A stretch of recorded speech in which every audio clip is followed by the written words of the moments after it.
Hey folks, welcome to New Truck Day. This is the Enduro Ecto, which is a comp-inspired trail truck from Element RC. Let's check it out.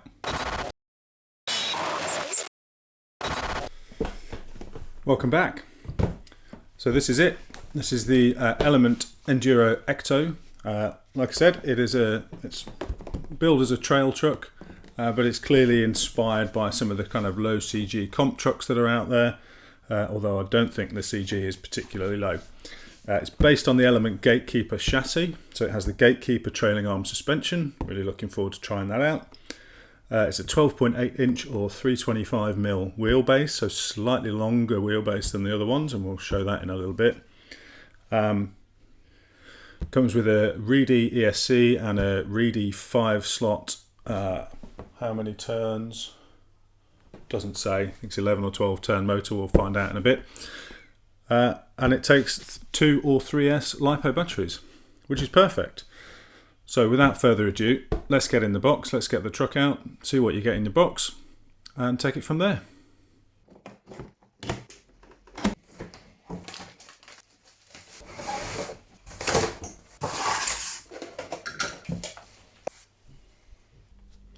So this is what you get in the box. You get your Element Ecto trail truck, as you would expect. The XP130 radio transmitter. Not sure I'm too keen on that. We'll see how it goes. I should probably put this on my FlySky FS GT5 anyway, but that's for another day. You get a huge sheet full of decals, loads of cool little decals on there. Some spare bits and pieces. There's all sorts of things in there. There's sort of suspension balls, twin servo mount, extra battery tray, extra body posts, and there's a couple of extra gears in there, and we'll explain what they are in a bit. A selection of manuals, including the always very good owner's build manual, radio manual, a bind plug for the radio, and some wing mirrors. And let's have a quick look inside.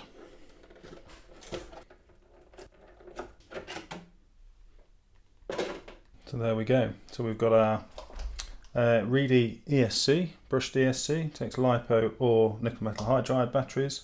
You can buy a programming card for this, so that's something I might look into, or I might just replace it with a 1080. We'll see how it is once we get it out and have a drive. The beloved Dean's connector, so that'll be coming off. Some flappy motor wires.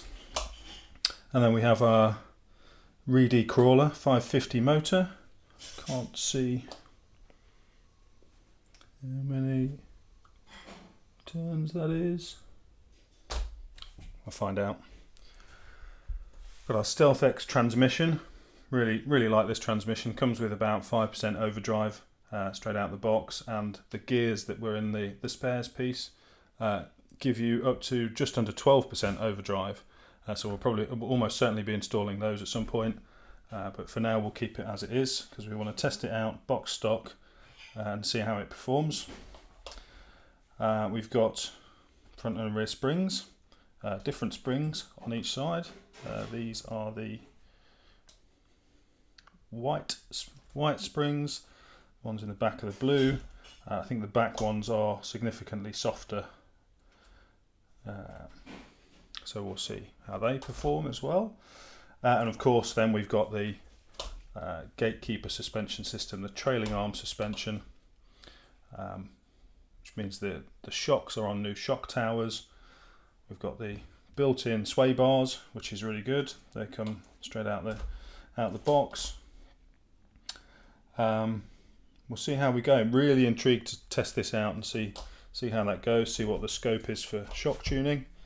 The shocks are plastic capped, and I have seen a few bits and pieces online about those being a bit leaky. So I may swap the shock bodies out for the ones that I got in my Element Builders kit, the sort of standard blue aluminium ones, and we'll see if they get a bit leaky. For now, we're keeping it standard. A little short battery tray.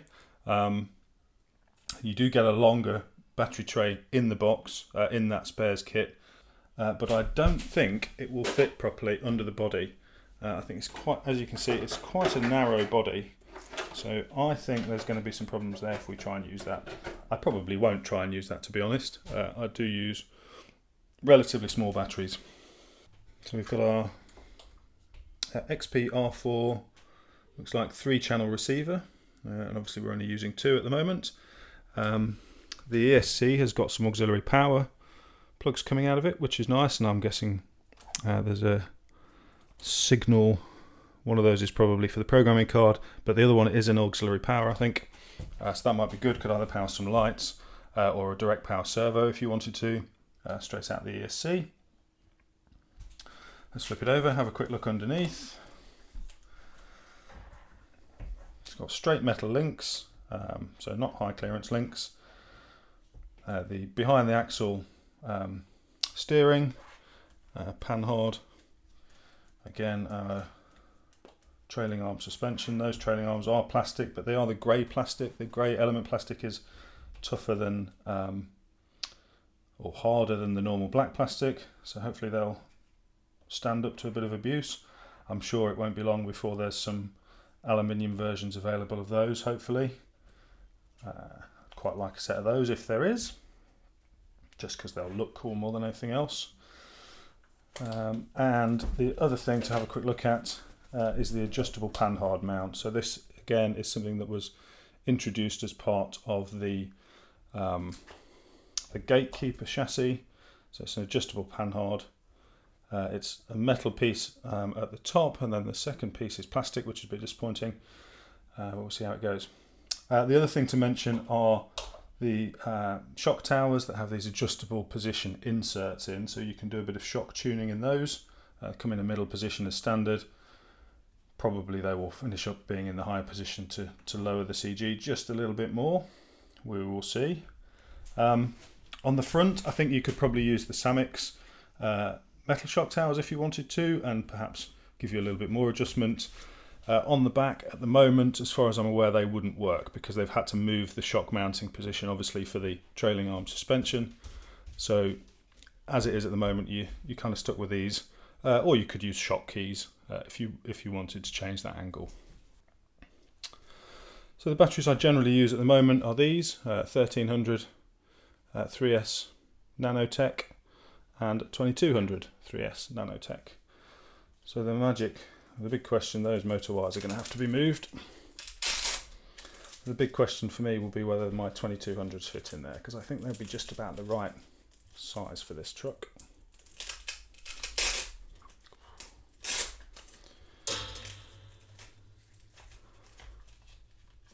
And the answer is no, not quite. That's a little bit disappointing. I mean, they'll probably be okay in there, just for a few tests. We'll give them a try, but we're going to have to do something there. I will probably design and 3D print something there just to give me a little bit more option with the batteries. So in terms of wheels and tyres, we've got these licensed General Grabber tyres, or I assume they're licensed. Perhaps they're not actually. They feel quite soft and compliant, reasonably sticky. Plastic beadlock wheels, and I am told that these are genuine beadlocks, so that will be interesting to see. And they are vented, which I'm not a big fan of usually. But again, we'll see how it goes. So without further ado, let's get it out, up to the plantation, test it out.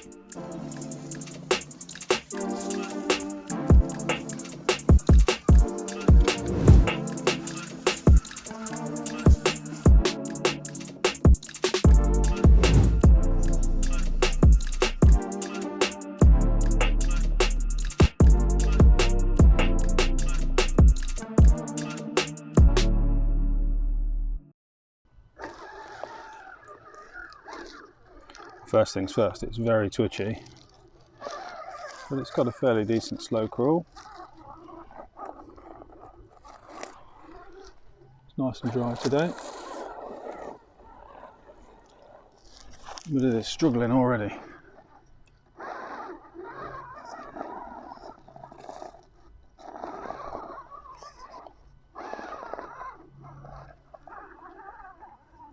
Well, it's not too bad. It's not too bad at all.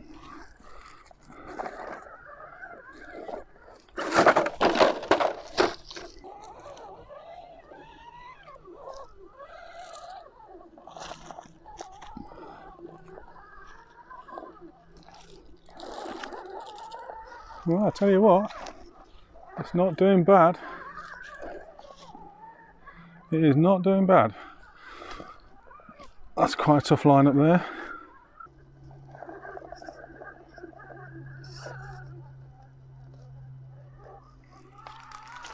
Well, it is getting up some pretty tricky lines here.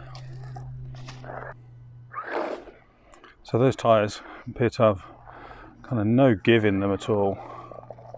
So they're just not gripping when they need to sometimes. Let's see what the drag brake's like on a descent. So I definitely think this needs some adjustment on the ESC.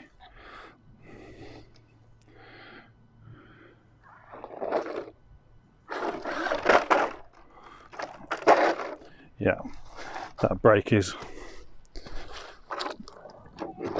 super aggressive. I tend to like to run my reverse speed at 50%, and I'm really noticing that this is set to 100. But you know what, it's doing good. It's doing pretty good. Straight out of the box, this is nothing changed at all. Just getting up some pretty good climbs. The belly dragger G-Speed drags its way up here relatively easily. The Sherpa though does not.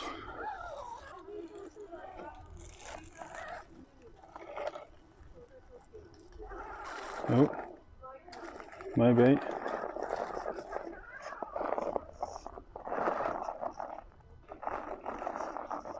Maybe. We can just get that back tyre out of that little groove. Yeah, there we go, we're up.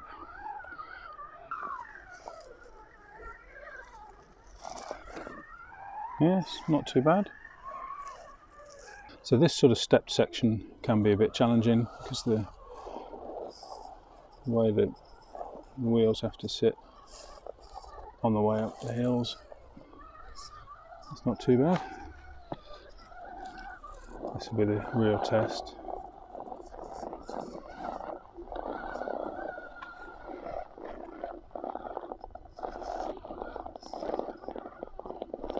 Okay, so we're not getting up there just with the slowest crawl I can possibly get it to do.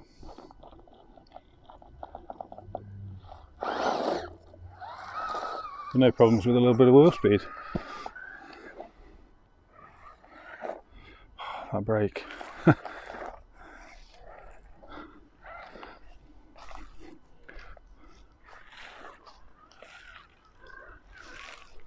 It's lovely and dry here today, which is great.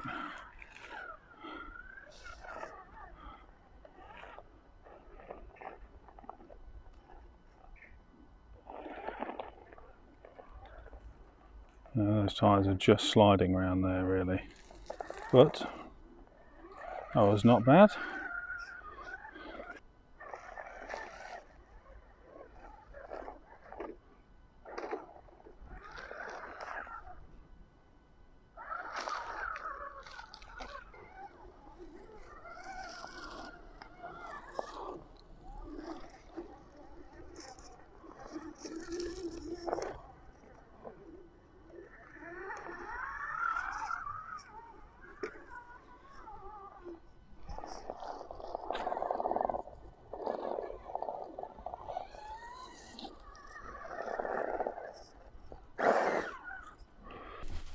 So there's our running test. I tell you what, I'm very impressed with this thing. This is really, really good.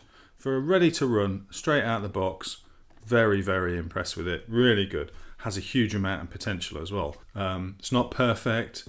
It's still, at this point, it's not as good as my G-Speed, but then, you know, this is less than half the cost of that.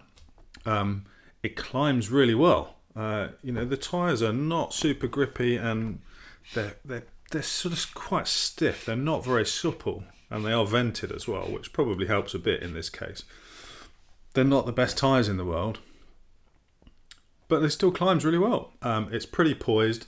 You know, it's not got a lot of weight up top, so it's, you know, it's just as you'd expect. The weight is low. So the weight balance appears to be pretty good. I haven't had it on the scale, so I don't know what the front to rear bias is at this point, but we'll check that out for the next video. I've already talked about suspension travel a little bit. You know, there is a good amount of travel in this suspension, particularly in the rear.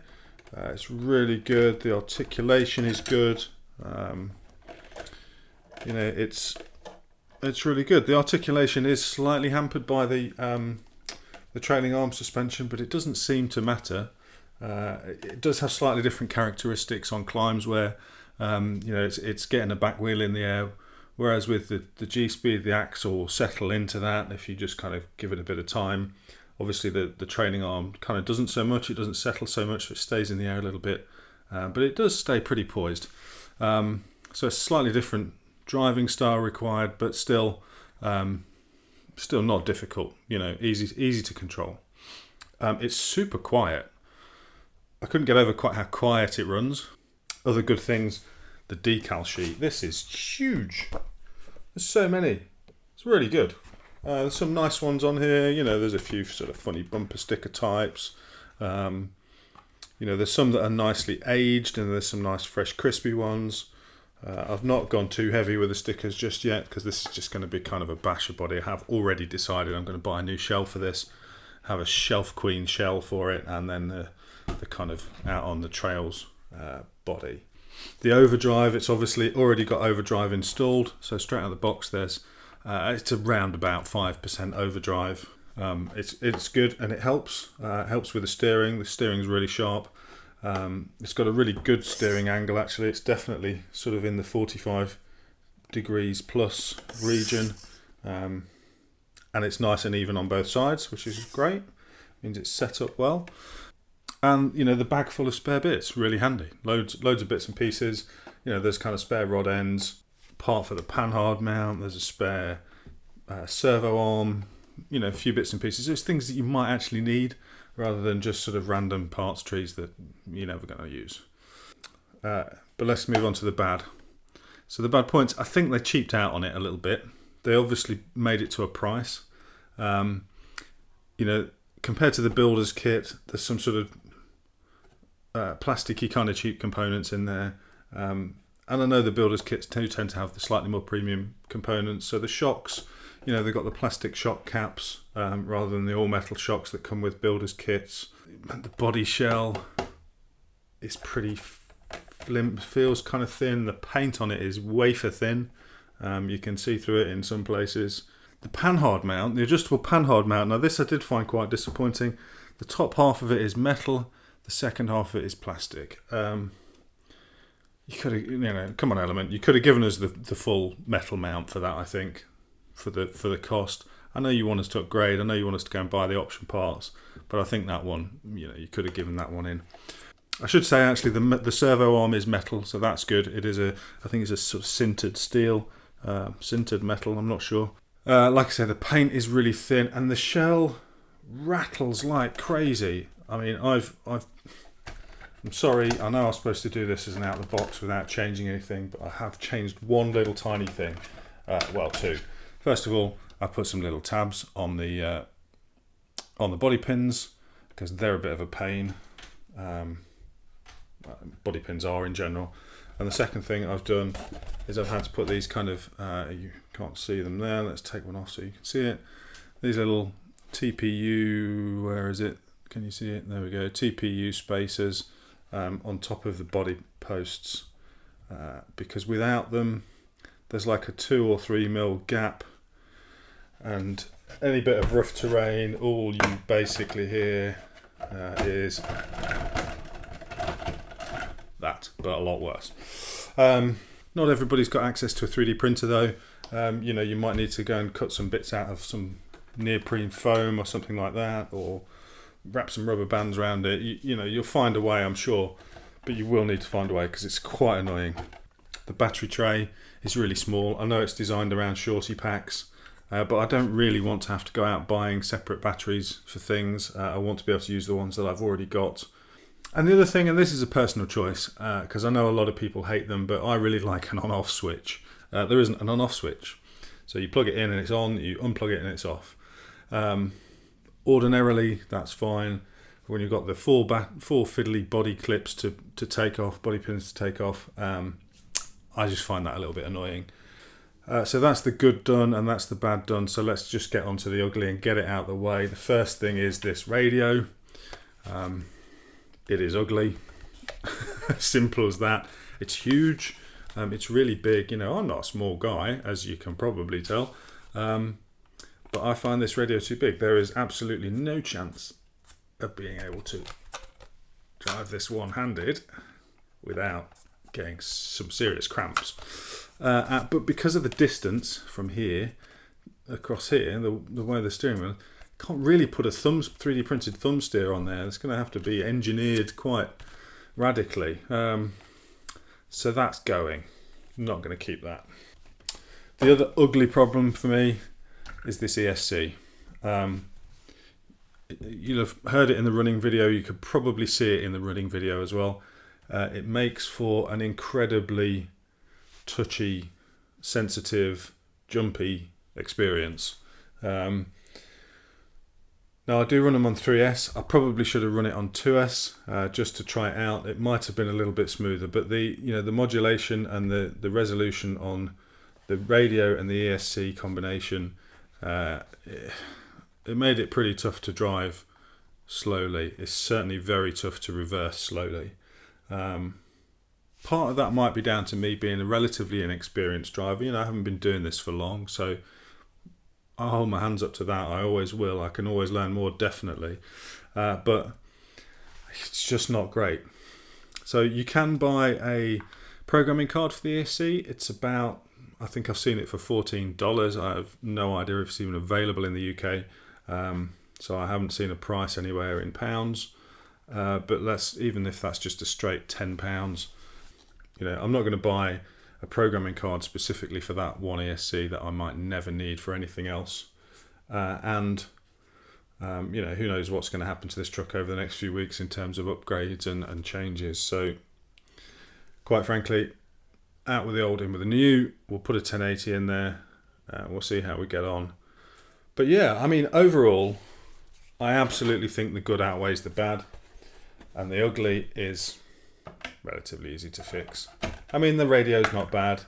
I think once you've got a decent ESC in there, the issues with the radio might go away a little bit. But you could get by with it, absolutely. Be fine for, you know, if you're just starting out, if this is your first truck, or you just have had ready-to-runs in the past and you haven't got a radio that you can select lots of different models for, that would be perfectly fine, I'm sure. You know, it's got plenty of adjustment in it. So there's trims, there is endpoint adjustments, there's dual rates, you know, you can reverse the channels, and there is a 3-position switch on the front here. So if you, I don't know, potentially wanted to put a winch in there at some point, you could run that off channel 3. You've got a 3-position switch in a reasonably useful place, actually. I do quite like the positioning of that switch, but I'm never going to use it. So there we go. That's it. That's the first look. Should you buy one? Yeah, it's great. I really like it. Really like this thing. Like I say, the good absolutely outweighs the bad. I love the way it looks. You know, even though the yellow is maybe wouldn't be my first choice if I was doing it from scratch. I think it looks great. A few stickers on there, a few decals. Looks fab. I think that's going to wrap it up for today. There will absolutely be another video coming very soon. I'm going to try out my Proline Trencher tyres on it, see how that goes. Might do a sort of side-by-side comparison to that, a bit of a shootout. And I'm definitely going to change the ESC out. So when when the bits arrive, when the new radio gets here, the new receiver gets here. We'll get another video out in the next week or two. But in the meantime, if you're in the market for one of these, go for it. If you're in the UK and you're looking for stock, Make It Build It is where I got mine from. So thanks to the guys over there. Not sponsored, by the way. Anything else to add? I don't think there is. So that's it. I'm going to go and have some great fun with this truck, and we will see you in the next video. Thanks for watching.